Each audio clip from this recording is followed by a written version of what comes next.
Good morning, guys, in another day of the garage. Today, two customers are bringing the cars. One is already here. We're going to do carbon cleaning on it, but obviously we're going to check out the whole car. And another customer is bringing with a suspected head gasket failure. Also, we have four cars here in the workshop which we need testing. So one is going to assemble together by Dan. We've done carbon cleaning and camshaft replacement and also clean the exhaust pressure sensor pipe on it. He's going to assemble it. Meanwhile, I'm going to take three cars for test drive. One which he finished yesterday, carbon cleaning on it, I'm going to test it. Another one is from the Scotland Mazda, which I'm going to take it for another test drive, then check it for leaks. And the third one came yesterday from Wales, Cardiff. I'm going to take it for a test drive, do diagnostics on it, and then get back to the customer what we think is wrong with it. And after that, I believe Dan should be ready with the car, and I'm going to take that one for a test drive. And in the meanwhile, Ben is putting back the engine into the Mazda with the rod knock. That should be done, I would say, by 12, like all that, except the engine fitting. And me and Dan are going to work on another Mazda which has frequent DPF regions, but I'll show you that and talk about it a little bit more later in the video. So here are the cars. The boys are fitting the heating machine. So Ben is going to fit this engine today into the Mazda with the rod knock issue. We're going to start it today. The other one needs just an assembly. Dan is going to do it. And I'm going to take this one for a test drive first. Then I'm going to take the other one, the Mazda from Scotland, for a test drive, put it on a ramp, check from underneath, and put back any plastics which still need to be put back. And after that, I'm going to take the one which came from Wales for a test drive, as I said earlier, just so I can get back to the customer what we think is wrong with it, but it has like oil pressure problems. And we are going to then further work on the other cars which we have here in the yard, which I believe, let me show you guys, but there are quite a few.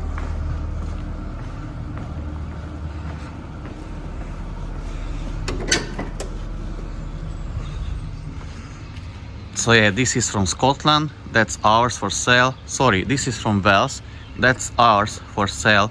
That's from Scotland, and there are one CX-30 there. I'll need to call the customer. And on the Mazda 6 that needs carbon cleaning and camshaft inspection. And there is another one outside our yard which we need to bring in and do a carbon cleaning on it. Well, I'm back from the test drives. I've done 4 or 5. So the first one was the Mazda, which we done the carbon cleaning on it. So, or basically then done the carbon cleaning. It was fairly easy. I took it for a test drive. It was all good, no fault codes. It wasn't even before. Only thing I mentioned was about the exhaust pressure sensor, and also at the same time would be good to check replace the injector washers and check the camshaft. That's it. That's good. That's ready for collection. We are already waiting for the customer to collect the car. It's all sorted. The second one was the Scottish one. I took it for a test drive, checked everything, done the adaptations, reset. Everything is fine. Now that's on the ramp. Dan is putting back the last plastic covers and heat shields. So that's it.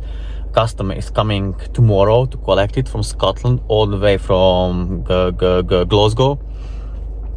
The third one was actually like a diagnostics. So we got the car delivered yesterday from Cardiff, Wales, took it for a test drive. The car has oil pressure problems, also suspect carbon buildup because it looks like the manifold has never been taken off, and also exhaust pressure sensor is out of the range. The values are out of the range and pipe seems to be blocked. I updated the quote to the customer, and now I'm waiting to get them back to me and decide whether they want to go ahead with the jobs or repairs, or like which jobs they want to go ahead with. That's fine. The fourth one was, we had a car dropped off in the morning. We agreed on carbon cleaning, but before we carry out the job, we always test the car, make sure that we can't see anything else wrong with the car. I only seen like a weird oil pressure numbers, like the oil pressure when the engine oil was higher at idle, it was good, but when I revved it over 3,500 RPM, it was lower than it should be. And also at the same time, I recommended again check the camshaft for wear, because the customer told me that he occasionally gets the SCBS light, you know, the infamous SCBS light, all the lights on the dashboard, traction control, alongside the P0101 fault code. So again, waiting for him to come back to me, and now I came back from a test drive with a red Mazda which had that funny turbo fault. So let me switch the camera and actually show you the live data, guys. So I've done exactly 15 miles, as you can see. No dashboard lights, no check engine light. I'll connect the scan tool soon. I only have the iStop in yellow or amber because I turned that off. I don't really like it. Now I'm going to connect the scan tool and show you the live data and tell you what happened. So what I want to check and confirm is that the exhaust pressure sensor values, the values were fine before, but the numbers or the values weren't going as high as they should, and they were stagnating. Also wasn't going low or back to normal where they should go. So now let me check that. Yeah, the movement is swift, quick, rapid, so it's okay. Also I'll try to include the clip from previously, how the numbers were.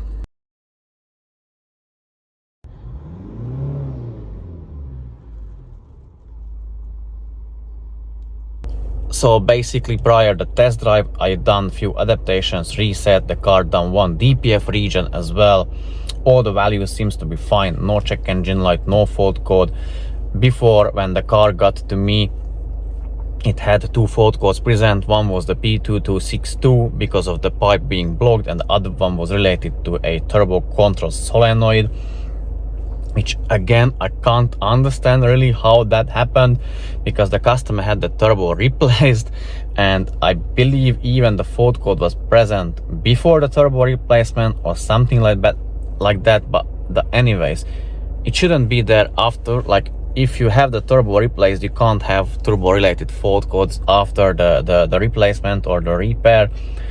And yeah, the fix was so easy and funny. Basically, it was a masking tape, masking paper on the connector, and that didn't let the connector to slide on. It was always sliding off. That was an easy fix. Yeah, so that's sorted now. Only thing left to do on this one is to do the injector pilot learning and put back the few plastic bits which needs to be put back. This car came with DPF issues, DPF problems, two frequent regions. So we booked it in after the diagnostics. We suspected a carbon buildup and also maybe a worn exhaust camshaft. So let's have a further look. What we can see, I have already removed the valve cover and the intake manifold, but before that I want to show you something else. As you can see, the vacuum pump is shiny, brand new. That's an indication of something. Also, the turbo was replaced.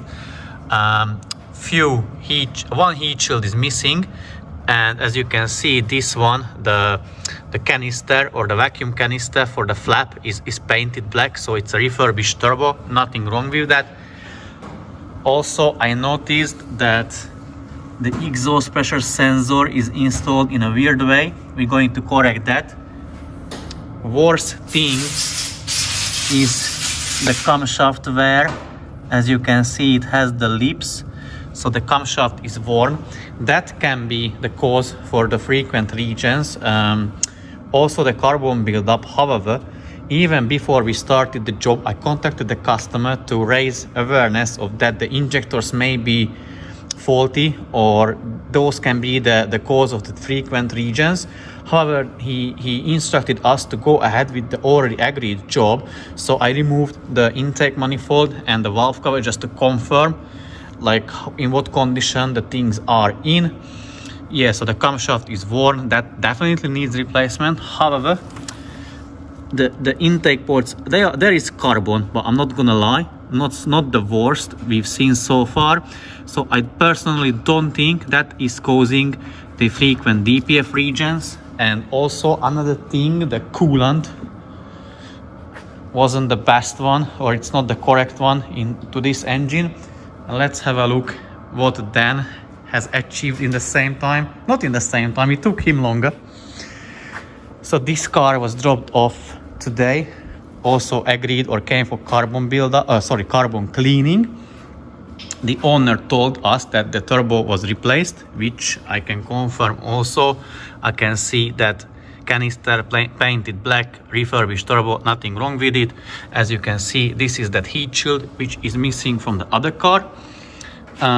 So yeah, I was talking about this one earlier in the clips, that this had like a little bit of weird oil pressures or numbers. When the engine was hotter, the engine oil pressure wasn't as good as it should be at higher revs, so especially at about 3,500 RPM, it was around 330 kPa. So yeah, let's have a look at it. The injector number 4 was coming out very difficult. He then had to use the injector puller that was blowing out, unfortunately. The sump has to be dropped because we think that the strainer is getting blocked. That's why the oil pressure numbers weren't quite there. Exhaust pressure sensor is replaced. We're going to clean the pipe anyways. And also, as you can see, the camshaft is worn on this one as well. Carbon buildup, it looks oily. Maybe the turbo was like leaking the oil, that's why it is oily. Yeah, this one is a little bit worse than the other one. And also another thing to mention, the drive belt, it has cracks in it, so that would also need replacement. So yeah, these are the two cars at the moment in the workshop, but there are more coming. And also, as you can see, that ramp, that lift is empty, so the one with the rod knock is already fixed. The engine is not fixed, we don't know yet. We started it up, everything looks to be fine. The engine is fitted, it just parked outside. Tomorrow I'm going to test drive it and see if everything is okay, and then get back to the customer. But it looks promising, like everything looks okay. So yeah, that is good. Also, we have green light from the customer from Wells, so we're going to carry out the jobs, the repairs on that car. In the meanwhile, another one arrived today with head gasket issues.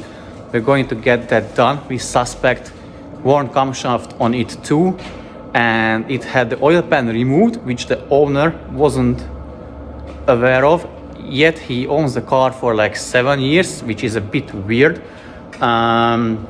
Yeah, also another one more customer is coming tomorrow for strainer replacement, and there will be one more diagnostics tomorrow.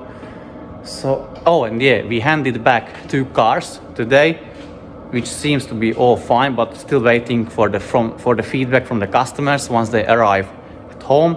And also tomorrow we are giving back the car to the Scottish customer. He's taking the coach and getting down to us, and then he will drive the car back home. So yeah, that was tested today. That should be fine as well. And there is another CX-30 or CX-3 outside with a 1.5 engine. The owner is still thinking about getting it fixed or not, or what it will get done on it, which we can obviously quite understand, because we are talking about quite a lot of money to be spent on that one as well. So this was it in this episode. Again, thank you very much for watching, and see you soon in the very next video. Until then, take care and bye bye guys.